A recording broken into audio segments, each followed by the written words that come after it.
Tansei, I'm Kristen Achkate. Welcome to APTN National News. Thank you for joining us. A Mi'kmaq politician made history this week. Jaime Battiste announced he is running for the leadership of the Liberal Party. And if he were to win, he'd become the first Indigenous Prime Minister of Canada. Angel Moore has more with this story. Gwe, Williasit Boog, Walalioch, Chita Giskuk, Wajidioch, Walagan and Wadahan, Don Giduelegate, Chita Niganus, Mauji Espidil, Kabulnul, Canada. Today, I'm grateful to announce that I've submitted my application and all of the requirements to run for the leader of the Liberal Party of Canada and to be the first Indigenous person ever to run for the Prime Minister of Canada.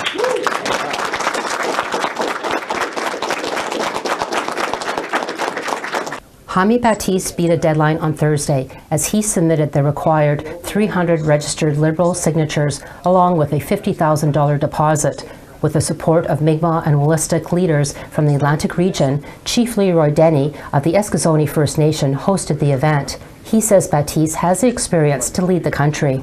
For his background, his education in law, and as a parliamentary secretary, he has the tools, he has everything in his toolbox to make sure that he can also run this country like any other party leaders that are running for the bid, which I respect them all. Chief Terry Paul of the Membertou First Nation says Battiste can ensure Indigenous rights will be heard at the federal level.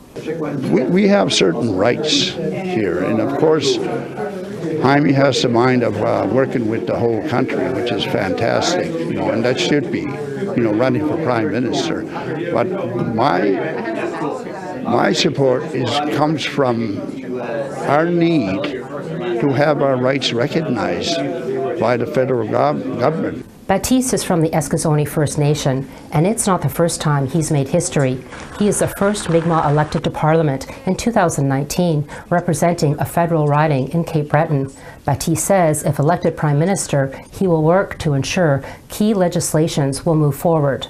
And I think that there are fundamental pieces, not just to Indigenous communities, like the ability to have their own watersheds protected, the ability to have child and family services money flow to our communities, that we just can't afford to go to a community in March. We need to give ourselves the ability to move forward on these and get to royal assent, because they're going to be crucial to so many people across this country. Battiste is still fundraising as he needs to submit $350,000 in 4 installments between January 23rd and February 17th. A new leader will be chosen March 9th. Angel Moore, APTN National News, Dartmouth, Nova Scotia. A $50 million class action lawsuit has been filed in Alberta, alleging First Nation children sent to the École Notre Dame school in the town of Bonnyville were victims of physical, mental, and sexual abuse. The suit was filed in 2019. A judge in Bonnyville certified the case earlier this week. The lawsuit says the abuse happened in the Catholic school after the day school in the nearby Cahuan Cree Nation shut down in 1964. The governments of Canada and Alberta and the Lakeland Catholic Separate School Division and the Diocese of St. Paul have all been named as defendants. The class action will include students who attended École Notre Dame in Bonnyville between September 1st, 1966 and June 28th, 1974. The Truth and Reconciliation Commission's Call to Action 81 is one more step closer to being fulfilled. On Thursday, the National Capital Commission in Ottawa announced it has chosen a location for an Indian residential school national monument that will one day be located on Parliament Hill. The monument honoring Indigenous residential school survivors will be located on the western terrace of Parliament Hill, just west of Mackenzie Tower, near the West Block, overlooking the Ottawa River. Survivors had a say in the location, and the statue of Sir Robert Borden, Canada's 8th Prime Minister, will have to be relocated. The monument has a $20 million price tag, and the entire process will be guided by Indigenous values. Construction is set to take place in 2027, with an unveiling expected in 2028. A First Nations leader in Manitoba who has been on leave following a bar fight in Ottawa is back on the job. In a post on social media, the Southern Chiefs organization in Manitoba has welcomed back its Grand Chief Jerry Daniels after what they're calling a recent health leave. In the statement, the SCO said they were excited to welcome Jerry Daniels back. SCO says a private Chiefs meeting was held earlier this month and that Grand Chief Jerry Daniels has the support of the Southern First Nation Chiefs. They also thanked Lake Manitoba Chief Cornell McLean, who stepped in as acting SCO Grand Chief. Last December, Daniels was sent to hospital with non-life-threatening injuries after a bar fight in Ottawa's Byward Market, just hours before the opening of the Assembly of First Nations winter gathering. Ottawa police have since closed its investigation into the matter and said no charges would be laid unless new information comes to light. Daniels apologized for that night and said he had a problem with alcohol. The Assembly of Manitoba Chiefs says they're very concerned about a 2024 Stats Canada survey on Indigenous people that highlights what they call the devastating impact of the rising cost of living. Stats Canada says close to half of First Nations people living off reserve and Métis people 15 and older reported that it was difficult or very difficult to meet their financial needs for transportation, housing, food, clothing, and other expenses. For the Inuit, that stat is more than half at 54%. Indigenous people were surveyed between August and September of last year. AMC's acting Grand Chief Betsy Kennedy calls for urgent action from all levels of government to address the growing inequities and adds that Indigenous people should never have to choose between feeding their families and securing shelter.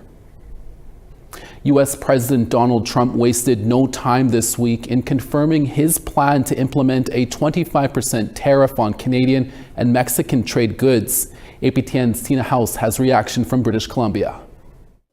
At President Trump's inaugural speech, he confirmed he will tariff foreign countries. Instead of taxing our citizens to enrich other countries, we will tariff and tax foreign countries to enrich our citizens.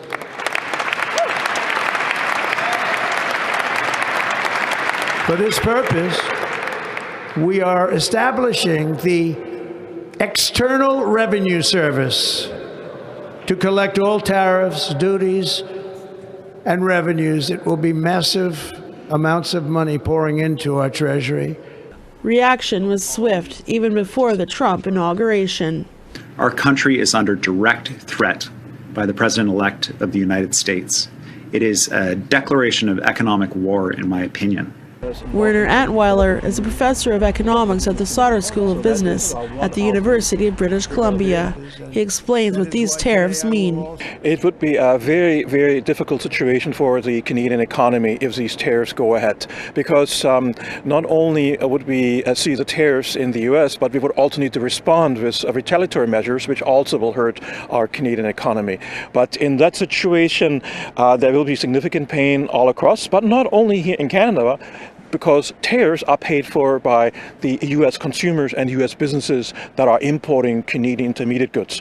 Grand Chief Stuart Phillips says what President Trump is doing is serious.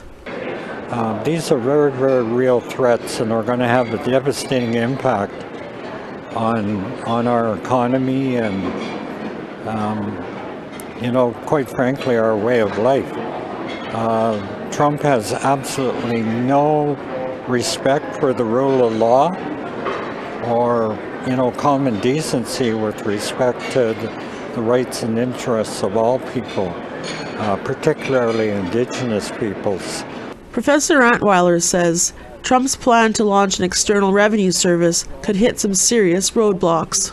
Now, if that includes Canada and Mexico, of course, it would be an abrogation of our existing free trade agreement. There's just no other way to put this.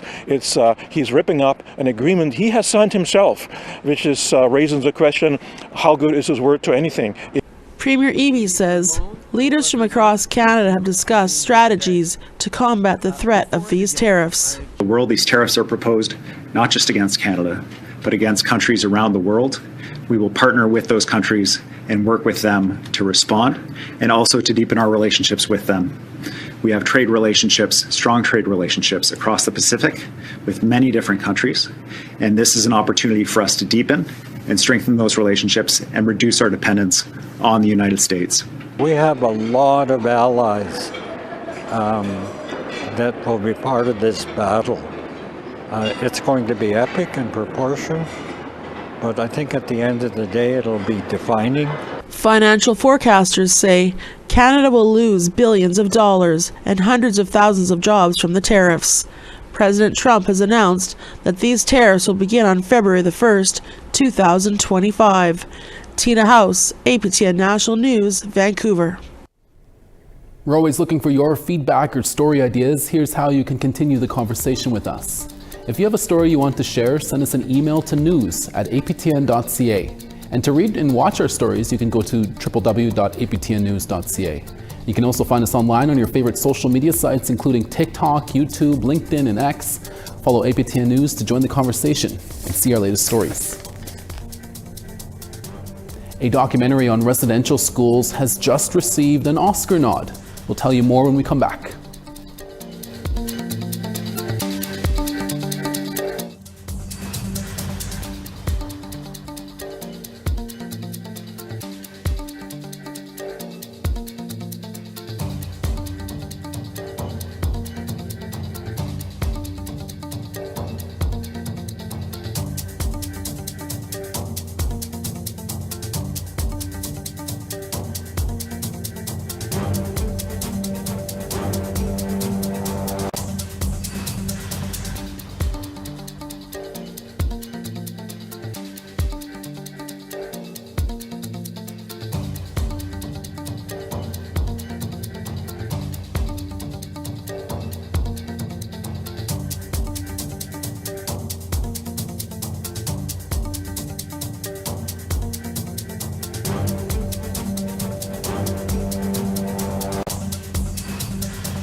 Welcome back. A warning to our viewers on this next story. Some of the content here may be difficult to hear.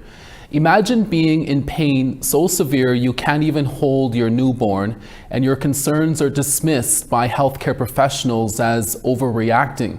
That's what an Indigenous mother said happened to her after giving birth. Her story is shedding light on an issue researchers at the University of Windsor call medical gaslighting. CTV's Sanjay Maru has more. Every time Monica Bull visits the doctor, she's reminded of the difficult experience she went through after delivering her daughter 5 years ago via C-section. I remember just being in a lot of pain. And I couldn't even, not even enough to hold my daughter. Bull says her severe abdominal pain was dismissed by her nurse as nothing more than an overdramatic patient experiencing standard postpartum discomfort. 2 days after giving birth, she was discharged from the hospital. As soon as I sat in that wheelchair, I felt something pop in my abdomen, and then I screamed. And then she yelled at me and she's like, "Stop screaming." Unable to sleep that night, Bull went to the ER where she learned the reason for her severe pain. I was bleeding internally and it was creating this huge blood clot, and it was affecting it was touching all of my nerves. It was called a hematoma. The hematoma became 7 inches long and 2 inches thick of just internal bleeding. I think almost any woman you talk to has had some sort of experience like this, whether it's something major or something minor. It's called medical gaslighting when patients' symptoms are dismissed, leading to missed diagnoses and delayed care that can worsen medical conditions. The phenomenon is at the center of a University of Windsor study coordinated by Marissa Rakes. It goes back to that bias and perspective of women being dramatic and overly emotional and seeking attention and complaining more. Rakes says these experiences often make women reluctant to seek medical help, putting their health in danger. For Bull, she's instead decided to use her experience in 2020 as a lesson on how to better navigate the healthcare system. I try to get to know the terms now, medical terms, to go in okay, this is what I'm feeling, this is what's going on, and so that they don't think that I'm faking my illness or faking what's going on with me. As for the study team, they hope their work encourages doctors to listen to patients more carefully and treat them with greater empathy. If we can do one thing, it's, make women feel like they're not alone. Sanjay Maru, CTV News. A documentary that explores the devastating legacy of residential schools in Canada has been nominated for an Academy Award. The Oscar nominations were announced on Thursday, and Sugarcane is among the 5 nominees for Best Documentary Feature. The documentary is an investigation into the horrors inflicted on the children of the St. Joseph's Mission Residential School in British Columbia, including co-director Julian Brave Noisecat's family and his father's survival. Noisecat and co-director Emily Cassie said they were overjoyed and filled with gratitude for the acknowledgement from the Academy. They acknowledged the courage and fortitude of the participants and the thousands of survivors of Indian residential and boarding schools across North America, as well as the generations of families who continue to suffer their harms. The Oscar winners will be announced at a ceremony in Hollywood on March 2nd. We now want to recap this week's 3 web poll questions. Over on our website, we ask, should children sing God Save the King in schools? Your answers are, I support it, indifferent, I do not support it, or unsure.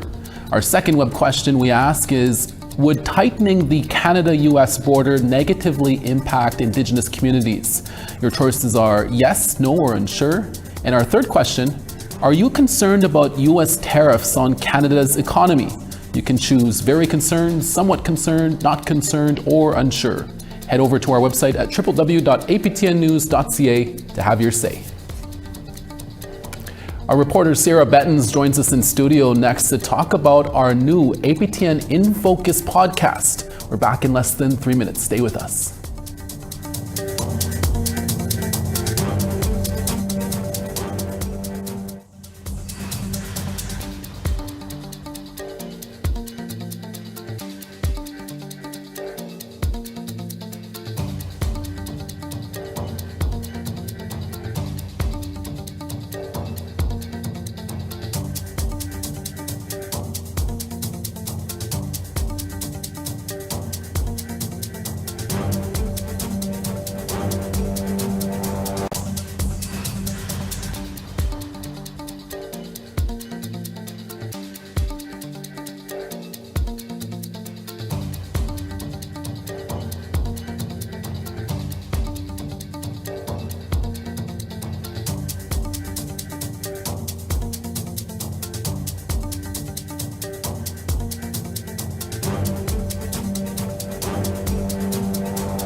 Starting on the east, Charlottetown -8, Halifax sunny and -3.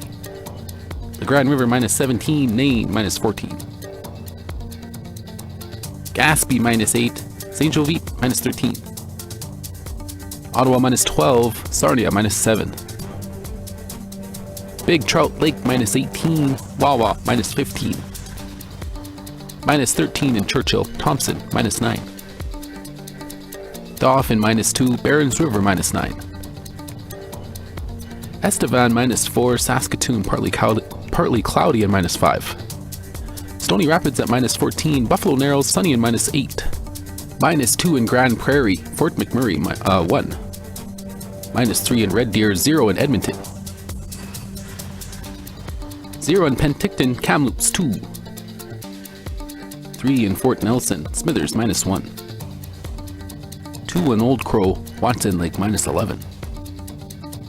-7 in Yellowknife, Wrigley -11.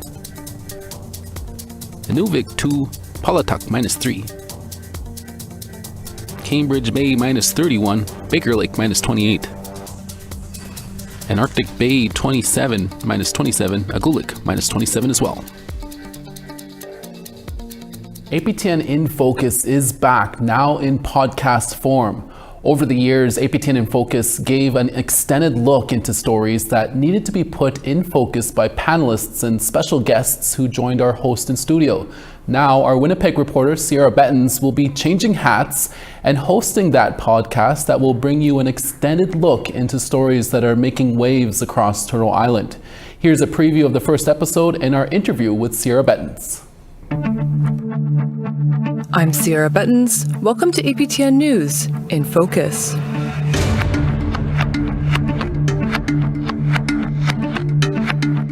In this week's episode, we're putting the Arctic National Wildlife Refuge in focus. To the Gwich'in in Alaska, the Arctic National Wildlife Refuge is known as Ijikwatsan Gwandai Godlit, meaning the sacred place where life begins. Our stories as Gwich'in nations have been long told that we never go to this area, and it's defined as a sacred place because that's where life begins. You know, we don't want the life to end there. We want the life to continue to begin and thrive there. And that's of the animals, the birds, and the waterfowl that occupy that area.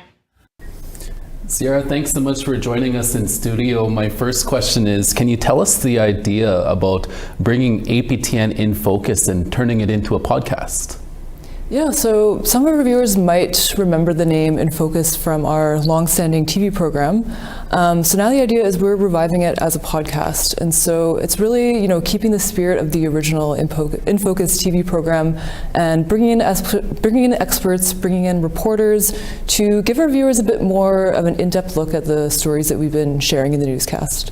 And Sierra, how do you feel about the podcast and how do you think it'll capture the stories that are featured on APTN News? Yeah, so we're really focusing on these developing stories. So there's stories that are making headlines, but they're also evolving, and our reporters are continuing to follow them. So oftentimes these stories are, very complex, and our reporters only really get a few minutes to share them on the newscast. And so with this, we can bring in an expert to give a bit more context, or we can bring in a reporter to share, what they've gathered in the field and what they've heard from people that are most impacted by these stories. And then, so the idea is in turn that our viewers tune into APTN National News with a much more nuanced understanding of these stories and, hopefully feel a bit more connected to the stories. And Sierra, can you talk about some of the ideas and topics for the first episodes? What are listeners going to expect? Yeah, so our first episode is on the Arctic National Wildlife Refuge. So for people that aren't familiar, the Arctic National Wildlife Refuge is a 19.6 million acre refuge in Alaska. And it holds a lot of cultural significance to the Gwich'in in Alaska. But with Trump's return to power, there's heightened concerns about his plans to open it up to oil and gas drilling. So our reporter, Sarah Connors, has been following the story really closely over the past couple months. So we brought her in on the podcast to give viewers a bit more background and, talk about what's at stake, what she's been hearing from Indigenous communities that are affected by these issues. So super excited for that to come out. And yeah, we also have an episode on organized crime with our reporter Kenneth Jackson coming out. And so yeah, cannot wait for our viewers to hear about that. Definitely creating more value for our viewers, for our listeners, and creating this more content. And you know, you have much more time, and that's important, more time to cover it compared to what we do here, where we only have half an hour for our show. Yeah, absolutely. That's totally the idea behind it. And yeah, just so our viewers, you know, can understand and work through and navigate these really complex issues, and yeah, feel, you know, a lot more connected to the stories that we tell. And finally, when does the first episode drop, and where can everyone listen? Yeah, so the first episode actually just dropped on Thursday. It's available on all major streaming platforms. So wherever you get your podcasts, you can also listen to it on aptnnews.ca/podcasts. And yeah, I also just wanted to give a shout out to our producers, Mark Blackburn, Charmaine Straker, our editor, Jesse Andrusko. They've all been doing amazing work to make this podcast a reality. That's our reporter, Sarah Bettens, who is the host of APTN InFocus and our new podcast there. Thank you, Sarah, for being here. Yeah, thanks so much for having me, Creason. And that's your daytime newscast for this Friday, January 24th. Where the heck did the month go? Dennis Ward is back for your evening newscast with more stories. Make sure to join us then. From all of us at APTN National News, Miigwech, Masicho, Hai Hai, Kwana, thank you for watching. We'll see you again. Ekse.